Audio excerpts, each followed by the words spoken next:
forest. Oh no, I seen it, you know. On February 18, the Minnesota Department of Transportation has closed parts of at least 11 highways in northwestern Minnesota.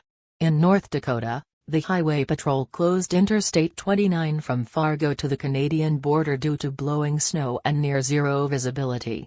Motorists face fines if they travel on roads that have been closed. Highway 2 from Devil's Lake to Grand Forks was also closed. The National Weather Service issued a blizzard warning for all of eastern North Dakota and parts of northwestern Minnesota. Wind gusts of up to 65 miles per hour were expected, with isolated gusts of 70 miles per hour.